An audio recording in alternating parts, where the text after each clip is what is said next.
reducing that self-confidence in equity when it comes to tech is so much more difficult here than it is on the coastal areas where tech is very prominent. Yet it's so much more needed here.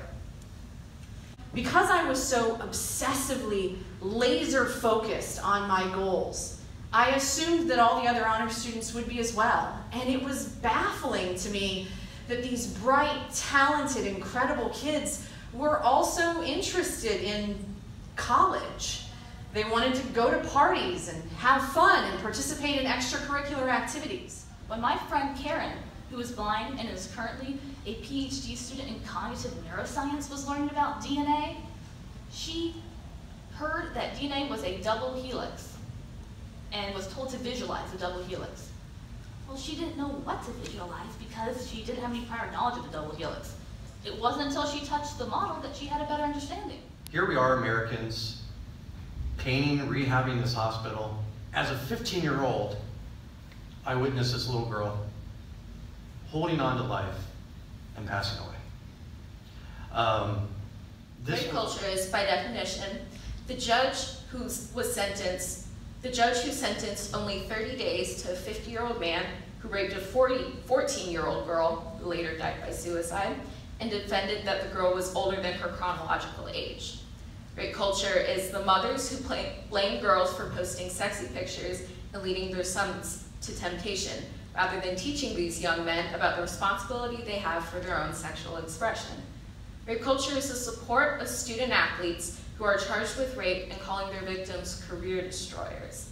It's victims not being taken seriously when they have the courage to report their assault to their universities. It's the pervasive presence of street harassment, and it's women being told how to prevent being raped instead of teaching men not to rape.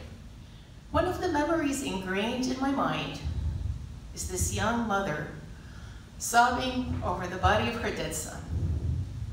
I was inside at our emergency hospital in northern Syria when suddenly I heard a strong thud.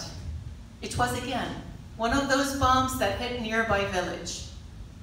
Suddenly cars with wounded women, children, and men were flooding to the hospital, and I was there at the corner of the emergency department watching what's going on. Everything on some level requires risk, but there's different amounts of uncertainty and discomfort involved. Imagine when you were a young child. Skills such as brushing your teeth and tying your shoes didn't just come naturally. At first, they were out of our comfort zone, but gradually, we got used to them. The same goes for new skills. As we keep doing them, we start to feel more and more comfortable.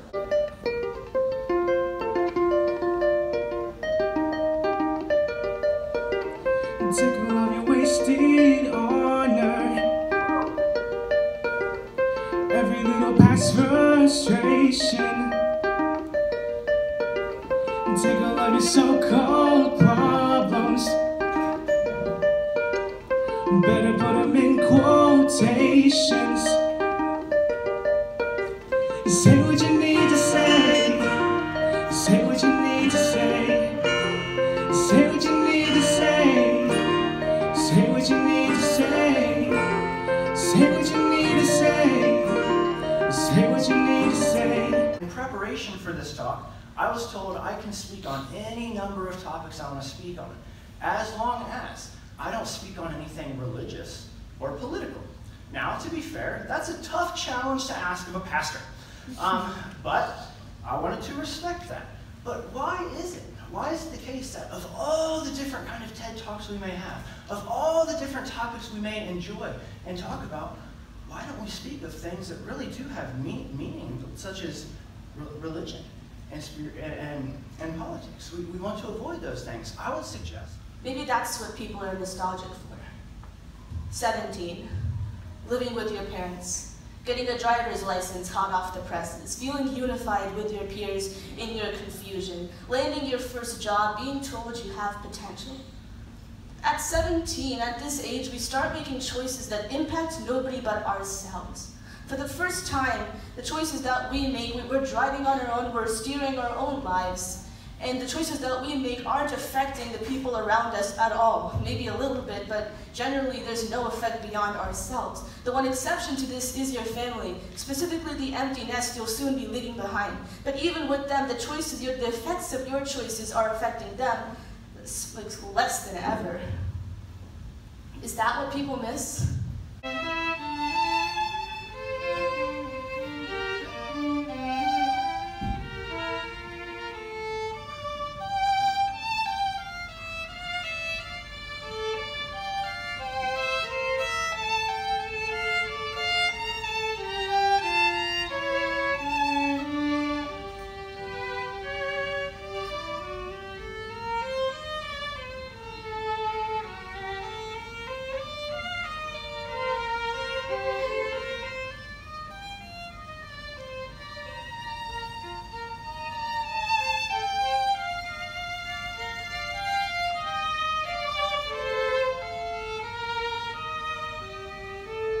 Examples, right? So electrolytes such as sodium and potassium, metabolites, glucose, right? If you're a diabetic, that's what you're trying to measure. Lactate, right? That your muscles produce, small molecules and other examples.